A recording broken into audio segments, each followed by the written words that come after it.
motivated with good intention. They are frightened. Fear is a tool that politicians use. Just think of how we were, as a people, badgered into supporting the war in Iraq. The problem wasn't there. There were no weapons of mass destruction, no Al-Qaeda. The fear built it up, and the people tended to support it. Same thing on economic policy. Oh, you know, the economy is going to collapse. We're going to have a Great Depression, so therefore we have to bail out everybody. But guess what?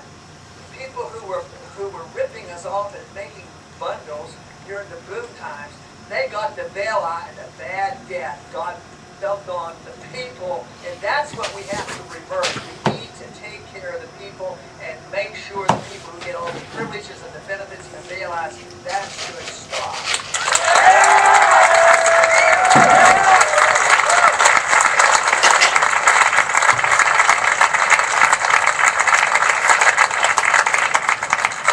I'm convinced if one understands the business delivery, they understand the market and property rights, foreign policy, and this is where I'm encouraging. People are starting to understand this, that was supposed to be the purpose of the government. Part of protecting individual liberty in a limited fashion, the federal government has very little to. They should provide a strong national defense.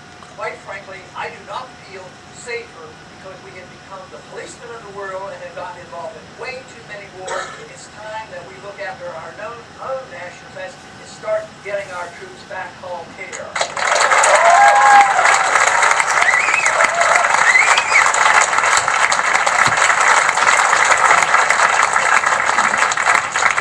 We spend a lot of time overseas dealing with the internal problems of other nations and the regional squabbles that go on. We worry so much more about the border between Afghanistan and Pakistan than we do about our own borders. I think it should be reversed. We should think about our borders.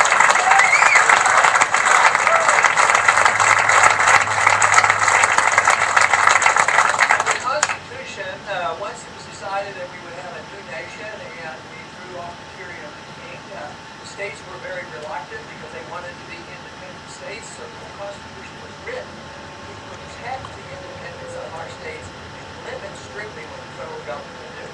We have forgotten about that. We have forgotten, but today's generation waking up to it. And out of necessity, nothing else.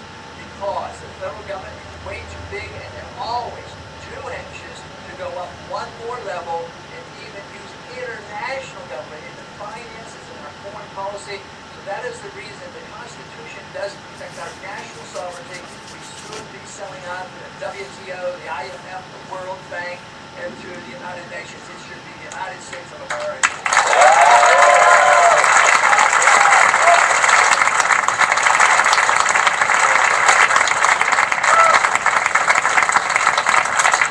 Much of the legislation that gets passed, led by individuals that may have wanted it for a long time, will use opportunities. After 9/11, it was an opportunity because we were all concerned and frightened, and it was necessary for us to go after the Al-Qaeda, those people responsible. But believe me, going after the Al-Qaeda and going after bin Laden, and tragically it took us 10 years to do that, was one thing. But why do they have to go after the American people? Why did we have the Patriot Act put onto the American people?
Recently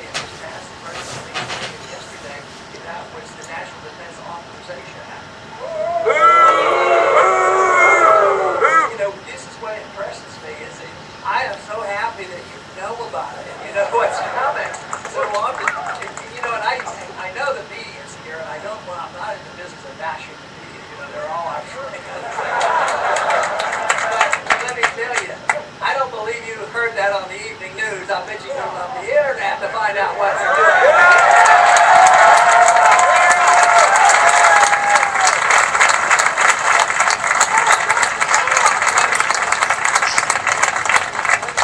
What it means, though, is that they repealed the Toxic Commons Act and now have given written authority to the executive branch that an American citizen can be arrested by the military for indefinite time and denied an attorney. One senator mentioned, he said, yes, if we think you're a suspicious character and you might have associated with a group that might have done some harm, and you come to us and ask you for an attorney, we'll say, you get no attorney, you don't qualify. This is what's going on. And just think of the people who have not gotten trials. I mean, the war criminals, the Nazi war criminals got a trial. Adolf Eichmann got a trial in Israel. They didn't have a trial. But this idea that we know somebody's a bad person, therefore he can be arrested and held in secret in prison camps overseas or in Guantanamo, that is the wrong direction. That is exactly the opposite of what we were given. So it is up to us now to restate the principles of the American tradition, and that is individual liberty. If we did that, our foreign policy would be different. We would not be the policemen of the world. We would not be telling people how to live. We would be willing to talk to people when they're willing to talk to people. We would contain them when they got out of control or threatened us, but we do not need or believe for a minute that we can go around the world because it gets tricky. The bankruptcy, they're not two separate issues. $4 trillion added to our debt in the last 10 years playing wars that were illegal, unconstitutional, were not fought in our national defense, and they're ongoing.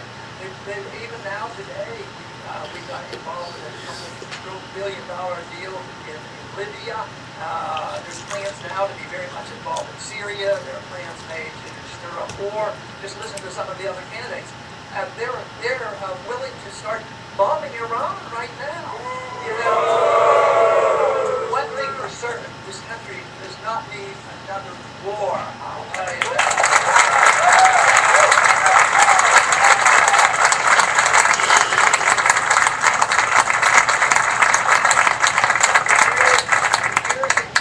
I have said, and many others have, and some still say it, that we have to be taking care of the spending to keep as to get on with the next generation. Now that was more appropriate a year ago, 10 years ago, 15 years ago. But believe me, it is today. The crisis is here today. It's this generation. It's all of us. Whether we're students graduating from college with huge debt, whether it's people who can't get jobs, whether it's people who are dying over in wars that don't make any sense. It is today. The financial crisis is not a blip. This is different. We weren't in a mild recession that we're recovering from. We were in a huge recession that indeed is a depression because right now over 22% of American people are unemployed. And the government would like us to believe that it's nothing like that. Inflation is much higher than they admit to. So it is today. We are preparing right now because our dollar has stayed up compared to other currencies. We are now prepared, as Bernanke and others are in Europe, to bail out all of Europe and all the banks. But it cannot be done. Not only is it morally wrong and a bigger burden on us, it's leading to a disaster in the financial crisis could get much worse anytime. This is the reason it's urgent. It isn't like we have 10, 20, 30 years. I think the foundation has been eroded. Places again, if some foolish thing happens where a war breaks out in the Middle East, where Iran is involved, and oil goes to $30 a barrel, the foundation of our system is in such shaky condition. This is why your answer should be so delightful and exciting because it is anything new and it's wonderful because it's the ideas of freedom. That's all that we need.